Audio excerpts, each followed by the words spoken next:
क्या होता अगर हमने कभी इसका आविष्कार ना किया होता? प्लास्टिक, एक वक्त का सबसे अहम आविष्कार, आज हमारे सागरों में भर रहा है और हजारों व्हेलों, चिड़ियों और कछुओं की जानें ले रहा है। हमारे आसपास कितनी प्लास्टिक है? क्या इसके बगैर हमारी जिंदगी इतनी आसान नहीं रहेगी? प्लास्टिक से छुटकारा पाने से हम जानवरों की कितनी प्रजातियों को बचा सकते थे? आप देख रहे हैं क्या हो अगर, और यह है क्या हो अगर प्लास्टिक का आविष्कार ही ना हुआ हो। आपका प्लास्टिक बैग असल में एक रासायनिक प्रक्रिया से गुजरी नेचुरल गैस या तेल होता है। आप इसे फाड़ सकते हैं, जला सकते हैं या काम हो जाने पर इसे फेंक सकते हैं, लेकिन यह इस ब्रेड की तरह गलकर खत्म नहीं होने वाला। 1950 के दशक से अब तक हम 6.3 अरब टन प्लास्टिक बना चुके हैं। इसमें से 9% को हमने रिसाइकिल किया है, 12% को जलाया है, यानी अब भी हमारे पास 4.9 अरब टन प्लास्टिक का कचरा बाकी है। अगर हम इस सब को एक साथ इकट्ठा कर पाते हैं तो प्लास्टिक का वो पहाड़ माउंट एवरेस्ट से भी बड़ा होगा। इसमें से बहुत सारा कचरा समुद्र में जाता है। ना पच सकने वाली इस चीज को खाना समझ के खा लेने से समुद्री जानवरों की मौत हो जाती है। अगर हम अपने जीवन से प्लास्टिक को हटा दें तो हम सैकड़ों समुद्री प्रजातियों को इस कचरे में फंसने से और प्लास्टिक खाकर मरने से बचा सकते हैं। लेकिन हमारा क्या? प्लास्टिक के बिना हमारी दिनचर्या कैसी होगी? हम किस हद तक प्लास्टिक पर निर्भर हैं? अगर आप काम पर लंच ले जाने के लिए प्लास्टिक के डब्बों का इस्तेमाल बंद कर देते हैं या अपनी सब्जी वगैरह के लिए एक से ज्यादा बार काम में आने वाले बैग ले जाते हैं, तब भी आप दूर दूर तक पूरी तरह से प्लास्टिक फ्री जीवन नहीं जी रहे होंगे। प्लास्टिक हर जगह है।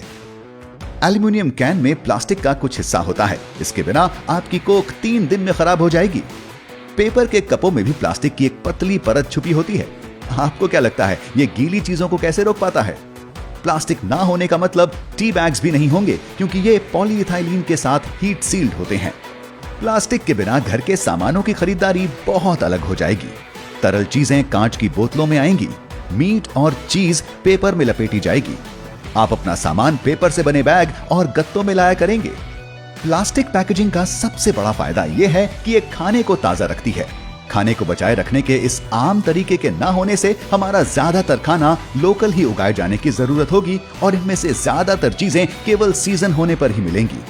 ऑर्गेनिक यानी जैविक कचरे से मैदान भर जाएंगे और ये हमारे पर्यावरण के लिए सबसे बड़ी चिंता बन जाएगी। हमारे कपड़े नेचुरल फाइबर्स तक ही सीमित होंगे। ना पॉलिएस्टर के मोजे, ना नायलॉन की ड्रेस, ना ही एक्रिलिक स्वेटर। अपनी फ्लीस की जैकेट को भी भूल जाएं। गर्मी और पानी से बचाने वाली सेफ्टी पोशाकें भी नहीं होंगी। इलेक्ट्रिक इंसुलेशन यानी रोधन के लिए जरूरी प्लास्टिक ना होने से आपके फोन या कंप्यूटर बनाने के लिए किफायती सर्किट भी नहीं होंगे। 1910 के दशक में बने शुरुआती इलेक्ट्रॉनिक में भी प्लास्टिक का इस्तेमाल हुआ था। दुनिया की शुरुआती प्लास्टिक्स में से एक बेकलाइट।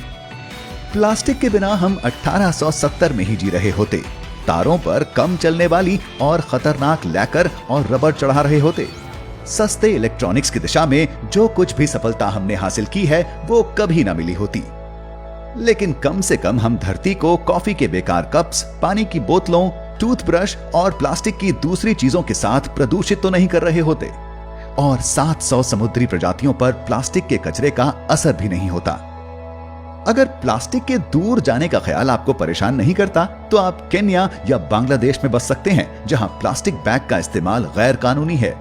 और आप कुछ ऐसे लिबलिबे पेट्स ला सकते हैं। 6000 वैक्स वर्म एक प्लास्टिक बैग को 1 घंटे में खा सकते हैं। क्या आप प्लास्टिक को अपनी जिंदगी से बाहर करना चाहते हैं? कमेंट्स के जरिए हमें बताएं आपका क्या सोचना है। और नए काल्पनिक ख्यालों के साथ हमें चुनौती देते रहें। अगर आपको ये वीडियो पसंद आया हो तो इसे लाइक करें और हफ्ते भर बेहतरीन वीडियोस के लिए हमारे चैनल को सब्सक्राइब करना ना भूलें।